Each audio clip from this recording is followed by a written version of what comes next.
മിശിഹായിൽ പ്രിയപ്പെട്ട സഹോദരരെ, നമ്മുടെ ഏറ്റവും വലിയ സമ്പത്ത്, ഏറ്റവും വലിയ അനുഗ്രഹം എന്താണ്?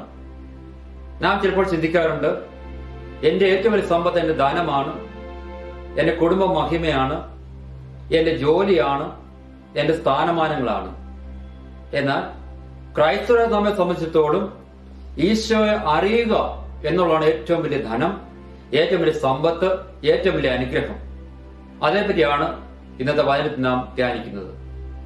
നിയമാവർത്തന പുസ്തകം 6-ാം അധ്യായം 1 മുതൽ 9 വരെയുള്ള ഭാഗത്ത് നാം ധ്യാനിക്കുന്നത് ദൈവത്തെ ഇസ്രായേൽക്കാർ അറിയണം എന്നുള്ള കൽപ്പനയാണ്. ആ ദൈവത്തിൽ അറിഞ്ഞു കഴിഞ്ഞാൽ അവരെ സമർത്ഥമായിട്ട് ദൈവം അനുഗ്രഹിക്കുമെന്ന് മോശെ മുഖേന ദൈവം അവരുടെ അരുളിച്ചെയ്യാണ് ചെയ്യുന്നത്. ഇപ്രകാരം എഴുതിയിരിക്കുന്നു: നിങ്ങളുടെ ദൈവമായ കർത്താവിനെ പൂർണ്ണ ഹൃദയത്തോടും പൂർണ്ണ ആത്മാവോടും പൂർണ്ണ ശക്തിയോടും സ്നേഹിക്കണം. അതാണ് ഏറ്റവും പരമപ്രധാനമായ കൽപ്പന. ആ കൽപ്പനകൾ പാലിക്കുകയാണെങ്കിൽ ഇപ്രകാരം എഴുതിയിരിക്കുന്നു, നിങ്ങൾക്ക് എല്ലാവിധ അനുഗ്രഹങ്ങളും ലഭിക്കും. അപ്പോൾ നമ്മെ സംബന്ധിച്ചിടത്തോളം ആ യേശുവിനെ സ്നേഹിക്കുക, അറിയുക, വിശ്വസിക്കുക, അതിനെ ആശ്രയിക്കുക എന്നുള്ളതാണ് ഏറ്റവും വലിയ സമ്പത്തല്ല, ഏറ്റവും വലിയ അനുഗ്രഹം. എസെക്കിയേൽ പ്രവാചകന്റെ പുസ്തകം 3-ാം അധ്യായം 16 മുതൽ 21 വരെയുള്ള വചനങ്ങൾ നാം ധ്യാനിക്കുന്നത് എസെക്കിയേൽ പ്രവാചകനുണ്ടായൊരു അരുളപ്പാടിനെ പറ്റിയാണ്. എന്താണ് അരുളപ്പാട്?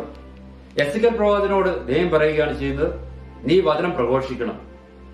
ജനങ്ങളെ വചനം സ്വീകരിക്കുക അല്ലെങ്കിൽ സ്വീകരിക്കാതിരിക്കുക, വചനമനുസരിച്ച് ജീവിക്കുക, വചനമനുസരിച്ച് പാവത്തെക്കുറിച്ച് പശ്ചാത്താപം നടത്തുക, അത് അവരുടെ കർത്തവ്യമാണ്, കടമയാണ്.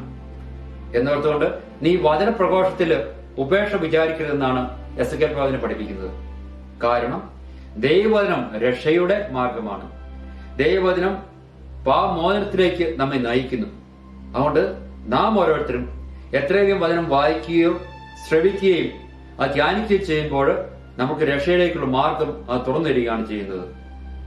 വിശുദ്ധ പൗലോസ്ലീഹ തെസ്സലോനിക്കർക്ക് 2-ാം ലേഖനം 2-ാം അധ്യായം 13 മുതൽ 17 വചനങ്ങൾ നാം വായിക്കുന്നത് ദൈവ വിളിയെ പറ്റിയാണ്. അപ്പോൾ ദൈവം നമ്മളെ വിളിച്ചിരിക്കുന്നു. എന്തുകൊണ്ട് ദൈവം വിളിച്ചിരിക്കുന്നത്? നമ്മെ വിളിച്ചിരിക്കുന്ന രക്ഷയിലേക്കാണ്. ആ രക്ഷ നമ്മൾ ജീവിക്കണമെങ്കിൽ, ആ രക്ഷ നമ്മൾ പ്രാപിക്കണം, എന്താണ് ചെയ്യേണ്ടത്? ദൈവവചനം മുറുകെ പിടിക്കണമെന്നാണ് പറയുന്നത്. നിയമാവർത്തന പുസ്തകത്തിൽ നാം കേട്ടതുപോലെ, എസെക്കിയേൽ പ്രവാചക പുസ്തകത്തിൽ നാം വായിച്ചതുപോലെ, ദൈവത്തിന്റെ വചനം അനുസരിക്കുകയും ശ്രവിക്കുകയും ദൈവത്തെ പൂർണ്ണ ഹൃദയത്തോടും പൂർണ്ണ ആത്മാവോടും പൂർണ്ണ സ്നേഹിക്കുകയും ചെയ്യുമ്പോൾ നമുക്ക് രക്ഷയുടെ മാർഗം ദൈവം തുറന്നു തരുന്നു. നമുക്ക് കാണാൻ സാധിക്കും, ആ രക്ഷയുടെ മാർഗത്തിലേക്ക് നാം പോകും. നമ്മൾ നടക്കുമ്പോൾ, നമ്മൾ ചരിക്കുമ്പോൾ നമുക്ക് ഈശോയെ കൂടുതൽ സ്നേഹിക്കുവാനായിട്ട് സാധിക്കും. ഈശോയെ ഞാൻ ആദ്യം പറഞ്ഞതുപോലെ അറിയുകയും സ്നേഹിക്കുകയും ചെയ്യുന്ന ഏറ്റവും വലിയ സമ്പത്ത്. അതാണ് വിശുദ്ധ പൗലോസ്ലീഹയുടെ ജീവിതത്തിൽ നാം കാണുന്നത്. പൗലോസ്ലീഹ ഒരിക്കൽ യേശുവിനെ അറിഞ്ഞപ്പോൾ, ഈശോ അറിഞ്ഞപ്പോൾ ബാക്കിയെല്ലാം പൗലോസ്ലീഹയെ സംബന്ധിച്ചിടത്തോളം നഷ്ടമായി. പക്ഷെ പൗലോസ്ലീഹ നഷ്ടമാക്കിയത് കണക്കാക്കിയില്ല. പൗലോസ്ലീഹ പല ലേഖനങ്ങളിലും പറയുന്നുണ്ട്, ഞാൻ ക്രൂശനായ ക്രിസ്തുവിനെ അറിഞ്ഞു, അത് മാത്രം മതി എനിക്ക്. ബാക്കിയുള്ള ലോകത്തിലെ സ്ഥാനമാനങ്ങളോ അല്ലെങ്കിൽ വേറെ എന്റെ കഴിവുകളൊന്നും ഞാൻ പ്രശംസ അറിയിക്കുന്നില്ല. കാരണം ക്രിസ്തുവിനെ അറിഞ്ഞു, യേശുവിനെ ഞാൻ അറിഞ്ഞു കഴിഞ്ഞു. ആ യേശുവിനെ പ്രഘോഷിക്കുക എന്നുള്ളതാണ് എന്റെ പരമപ്രധാനമായ ദൗത്യമെന്ന്. ഇതിനെ കാണാൻ സാധിക്കും. തിരുസഭയിലെ ആയിരക്കണക്കിന് അല്ലെ 10,000-കണക്കിന് രക്തസാക്ഷികൾ അവരെന്തുകൊണ്ടാണ് യേശുവിനെ മരിച്ചത്? എന്തുകൊണ്ടാണ് യേശുവിൽ വിശ്വസിച്ച് പൂർണ്ണമായി യേശുവിനെ ആശ്രയിച്ചത്? കാരണം അവർ യേശുവിനെ അറിഞ്ഞു, യേശു വിശ്വസിച്ചു. ഒരിക്കൽ ഒരാൾ യേശുവിനെ അറിഞ്ഞു കഴിഞ്ഞാൽ ബാക്കിയുള്ളതൊന്നും അവനെ സംബന്ധിച്ച് അത് വലിയ പ്രാധാന്യം അർഹിക്കുന്നില്ല.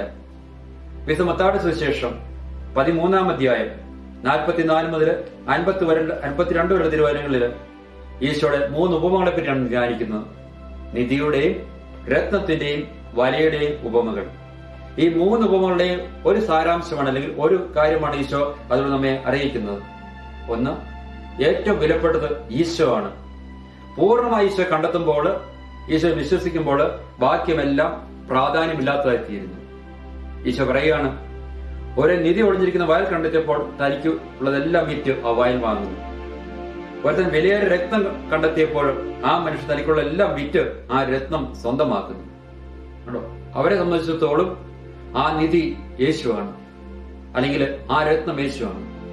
ക്രൈസ്തവരെ നമ്മെ സംബന്ധിച്ചിടത്തോളം ആ നിധി അല്ലെങ്കിൽ ആ രത്നം യേശുവാണ്, അല്ലെങ്കിൽ യേശു ആകണം. അപ്പോൾ ബാക്കിയുള്ളതെല്ലാം നമുക്ക് പ്രാധാന്യം ഇല്ലാത്തതായി തീരും. ഇന്ന് നാം ദൈവത്തിനെ ധ്യാനിക്കുമ്പോൾ നമുക്ക് ഏറ്റവും പ്രധാനപ്പെട്ട നമ്മൾ ചിന്തിക്കുന്നത് പൗലോസ്ലയെ പറ്റിയാണ്. പൗലോസ് എല്ലാം ഒഴിച്ചു, സ്ഥാനമാനങ്ങൾ എല്ലാം ദൈവത്തിന് വളരെ പ്രഘോഷകനായി മാറി.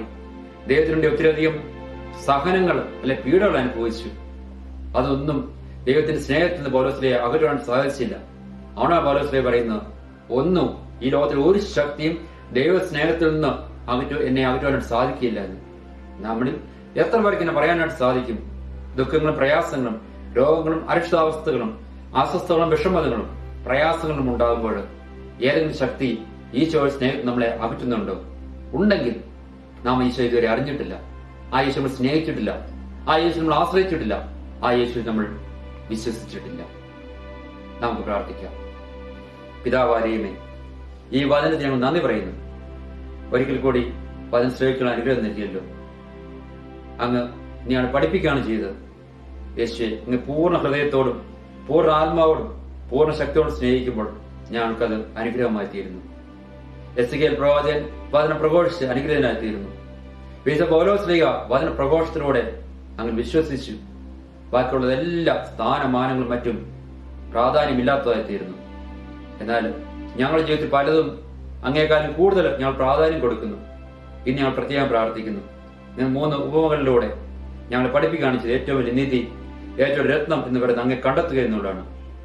ഞങ്ങളെ സഹായിക്കുന്ന യേശുവേ, വചനത്തിലൂടെയും കുദാശയിലൂടെ അങ്ങേ കണ്ടെത്തുവാനും അങ്ങേ സ്നേഹിക്കുവാനും പൗലോസിനെ പോലെ അങ്ങേ പ്രഘോഷിപ്പിക്കാനും ഞങ്ങളെ പഠിപ്പിക്കണമേ.